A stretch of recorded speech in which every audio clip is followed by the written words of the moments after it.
Alors, les journaux doivent revenir, j'imagine, sur ce qui s'est passé hier. Et je ne vous surprendrai pas en vous disant que les journaux n'ont pas tous la même appréciation de ce qui s'est passé hier à l'occasion du 1er mai. Je commence par les journaux modérés, palme de la modération aux Échos qui se bornent à constater que ce 1er mai fut un mélange de jaune et de noir, davantage que de rouge, ce qui a déjà le mérite de distinguer les gilets jaunes en jaune des casseurs en noir et des syndicalistes en rouge. Libération regrette que ce 1er mai ait été neutralisé, les casseurs et anarchistes des Black Blocs faisant passer complètement au second plan les revendications des syndicalistes et des gilets jaunes, tandis que le Figaro, vous l'avez vu, préfère souligner que c'est grâce à la police que furent contenues les violences d'hier. Voilà pour les journaux principaux. Et de son côté, l'Humanité dénonce la stratégie du chaos. L'article renvoie ici à gauche, dos à dos, les casseurs d'un côté et de l'autre, je cite, la répression aveugle de la police. Vous savez que la CGT, qui défilait pacifiquement, se plaint d'avoir été visée par les lacrymos de la police, ce qui permet à l'inverse au journal L'Opinion de sous-entendre, avec le dessin que vous voyez ici, que le leader de la CGT, Philippe Martinez,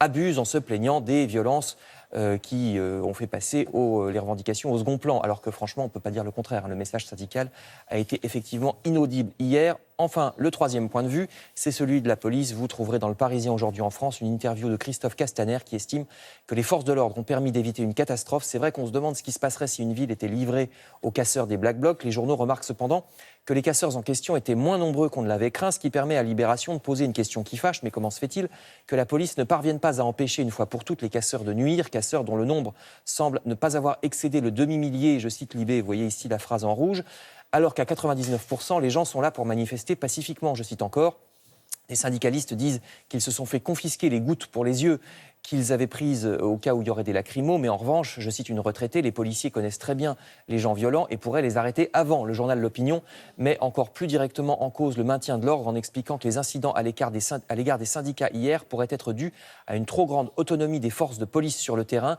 qui, pour pouvoir réagir vite, n'attendent plus les consignes. Je vous renvoie à cet article intitulé « Lacrymos et muguet ». En tout cas, ce qui semble certain, c'est que rien n'est réglé. Les syndicats enragent d'être inaudibles, souligne lui aussi le Figaro, ce qui est dommage, parce que c'est peut-être via les syndicats qu'on aurait pu faire enfin avancer le débat. Et dans le Figaro toujours, Luc Ferry confirme qu'à son avis, rien n'est réglé. Le grand débat n'a pour ainsi dire servi à rien, estime-t-il. Les annonces du président n'ont au final qu'un rapport très très lointain, écrit Luc Ferry, avec les demandes des Gilets jaunes au départ. Et l'idée gouvernementale de créer une espèce de commission citoyenne, je cite, qui continuera à discuter au sein du Conseil économique et social, cette idée ne sert rigoureusement à rien, je cite encore Luc Ferry. Libération embraye dans le pessimisme en jugeant que la solution ne semble pas devoir venir non plus de l'opposition de gauche. Jean-Luc Mélenchon a beau être le tribun le plus éloquent de France, je cite, il a beau avoir constitué une liste originale pour les européennes, la France insoumise reste très bas dans les sondages et la gauche est tellement désunie qu'elle ne peut pas faire un bon score, juge l'article. Contrairement à l'extrême droite, qui est l'objet de papiers aussi bien dans Libé que dans Le Figaro. Hier, en meeting à Metz, Marine Le Pen a attaqué aussi bien le président de la République que les casseurs d'extrême gauche.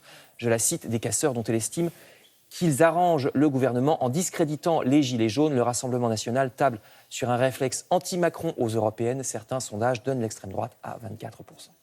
Vous serez là tout à l'heure, Frédéric, Oui. pour la revue de presse culturelle. Merci beaucoup.